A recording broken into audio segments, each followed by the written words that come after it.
Haunting Wives, I cannot even understand why people like Haunting Wives. Yeah, I'm shocked that people actually like the show because there are a lot of reasons and not to like the show. That just like set me off in the mood because number one, we've seen this series for a week, almost a week, over a week now, Yeah. and we've been dragging our feet to come and talk about it because it has this glowing reviews. I feel like it might not be the best drama, but it has a strength, and I'm saying what strength? I saw one critical like, oh, she's anticipating that they renewed for a second season. I'm like, really, Hope? So this show is The Haunting Wives. It start. I'm not sure why it's even called The Haunting Wives. You ask me. Anyway, it starts with a gunshot in the woods, and there's this darkness, and there's this murder mystery. That okay, who is dead? Who pulled the trigger? Before you know it, it's people's guilty pleasure. But like already established, it's not my guilty pleasure at Not all. at all. Yeah. The show is based on May Cobb's mystery thriller novel, Yeah. The Haunting Wives, and it's currently streaming on Netflix. Well, show is just there, honestly. The show follows Sophie O'Neill. She moved to Texas with her husband and her son for the husband's work, and she has to fit in with the boss's wife, and she became close to This group of women that yeah, love to hunt. yeah, led by Margot Margot. Banks, the boss's wife, and they grow really tight. Just had all these many twists, and the death of a young lady is what already set the tone for the entire movie. Because first of all, we see Sophie O'Neill, she's drawn into this she's not really drawn into the life, she's drawn into Margot. She has this crush on Margot. Yeah, it So seems like Margot is trying to seduce her to. and also use her. So it's just this very landmine thing, and also Yeah. a satire too that's also talking about gun ownership and also how the government works side by side with this idyllic town, this Maybrook idyllic town, and you're seeing all of this drama, all of these layers of drama. It has themes of obsession, betrayal, And female friendship. yeah. So this is what female friendship is about, and I don't really like it. I know the writer knows what she's doing when she made it seem like, but I will not 100% say there was a friendship. I think it was just like this hierarchy there where these women have to be nice to Margot because her husband is rich and they are rich and they want to fit to a circle. But I don't really like it, and they are having affairs with each other. Like I said, there's this paradox that's side by side because Margot's husband, Mr. Banks here, he's running for mayor of the town. Yeah, I want to. In the beginning, he seemed like he was just playing around with the idea. Yeah, and also in the same way, they're trying to be like, okay, the conservatives are very moral and upstanding, but at the same time, this person wants to run for, is it governor or mayor? Governor of Texas. Mr. Banks is running for governor of Texas, and this man that, when they say conservatives, they are these morally upright people, but side by side, these people are not morally upright at all. Yeah. There's all this talk about abortion as well, and side by side, it's a Margot that is supposed to be the wife of this man that's running for the future first lady. Yes, has had an abortion. Then there's this quarterback player too that's supposed to be like this face of Christian football. That his mother is pushing him to be this face of Christian football, and in the same vein, he's not so Christian. Anymore than knows, and it upsets her. Yeah. The show is just a lot of things happening. I cannot believe how much time it took me because I was anticipating it. I said no matter what, I will cross over any obstacle to see the show. And then it came, and I'm like, where did all these people even come from? How did they pick these actors? Who directed this and approved that? Okay, yeah, you just did great. Yeah, and people, what's most obsessing me is that they're saying that fans of Desperate Housewives, Big Little Lies, I read Big Little Lies. Desperate Housewives is one of my favorite shows of all time.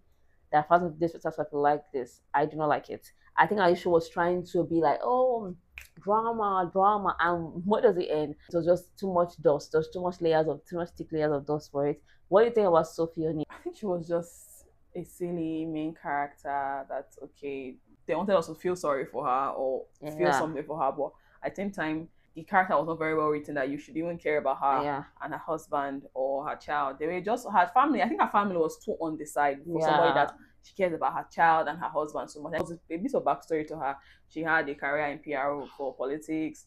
She got postpartum depression after her baby. They were trying to have another baby, but then she started. I guess there's this story to her. There was enough let's say enough backstory. Yes, there was enough backstory for us to know her. But they not really show us her in her elements enough, like her at home. Like, they should just be she and her husband said they don't even have any chemistry or anything that you say like, okay, because spoiler, towards the end of the show, they show us how she and her husband met. And I'm like, I still don't feel it. I still don't like it. I don't like her relationship, her dynamics with her husband, her child, because they know really established that. They were just too focused on being in a relationship with her and Margot. For me, you described that as silly. I think that silly is just it's such a cute word. It's such a nice word. In Nigeria, or I don't know if it's just Nigerians that say this, but most people say that some abuses are just sweeter in vernacular and local words. So, long story short, I think Sophie is an ekpa. She's a mumu. Those are kind of words I used to describe someone like Sophie O'Neill. You make a very big situation out of nothing. I know that she had a lot of trauma from the accident, and it's but like you said, she doesn't make anything really believable, or she doesn't make you care about her story, honestly. Then from the first scene where she met Margot, and she was just acting like an idiot. And she has never seen a woman naked before. She has never seen people before. And what was it with that Margot's wig? I don't like the actress that played Margot. I don't think this is my first time seeing her. This is my first time seeing a lot of people in this show. Yeah. And I really do not like the acting. Snow, Pitch Perfect star. So this person, I won't give like a bit of allowance for me. I was like, where did they even pick everybody in this show for? Is this their debut roles in TV? Chrissy Metz is quite popular from that. There's this popular show she's in. I forgot the name of the show. Dermot Mulroney is a very good actor. Star. He's the best actor in the show. But the other people, I'm like, good luck to you for career. Giving low budgets. Yeah. Have you ever read a low? Like I'm not saying some books are low budget, but have you ever read a book that just quick, like all this Harlequin that you just a quick read that you just dump it aside? That's what the movie was giving me. The vibe was just giving me like, those books that you read when you have no other choice on what to read. You are bored. You just have to read. Books are always better. So books are always better, but I think that this is how the book is. I have no interest in it. Was there any gasp-worthy moment for you? The only thing for me is I did not expect. Yes, we saw the girl, we saw the body in the beginning, but I wasn't really when I watched it develop. Yes, yeah, like I had really, saw her face. Yeah. I'm like, I don't really care anymore. Only the first 2 episodes I really cared about what's happening here. And when the girl ended up dead, I was like, okay, whatever. When I said the haunting, I thought they haunted this person because there was this intention tension about guns and how people are crossing the border into their town and help to save America and the rest. So I thought that there would be like this serious hunt for this person. So I wish they showed us instead of just letting us guess and they're explaining to us. No, it really seemed like a low budget project for them not to even show us what exactly happened. I know they wanted to use the fact that, okay, this person was highly medicated and she doesn't remember, but still they should have shown us a bit of it. Yeah. Was it a slow burn for you? When it's a slow burn, that means okay, later on it got better. Yeah. But it did not get better at all, so no. For me, it was just, because I saw the glowing reviews and I was watching and I said, this is not even a good for me. I don't like it. But just out of curiosity and just for the purpose of you, our lovely fellow binge watchers, I'll definitely watch season 2 if it comes. Although there's no actions was unnecessary. Yeah. Let's say whatever is making them to have a season 2 is unnecessary. Well, we'll press play anyway. But it ended on a very open end, and because now the investigator has more things to investigate. So this should not wasn't my cup of tea at all, as you can tell from I can't even pretend, like I can't even conjure up a smile for it. I'll give it a 2 out of 5. Only 1 star because bad acting, not very well written story. There's no intrigue, poor direction. 1 star is okay for it. It's not a good show. What would you have done if you saw yourself in Sophia's position? Framed for murder, I didn't commit. I would try to think really hard to remember what exactly happened or solve the case. I'm not even trust any single soul. Yes, because there was a point she was like, okay, she likes Margot. She went to her husband that, oh, I'll be cheating on you with your boss's wife. I don't think it will having an alliance with Margot at some point when this person already snitched. I won't say snitched, person already betrayed you, kind of. Was unnecessary. So I think I will be smarter than Margot. I will not do a lot of things. I'll not trust anybody. I'll remove myself from this circle. I'll try to clear my name. But I don't think I'll do it the way she did, because she was very relaxed. She was not really gathering.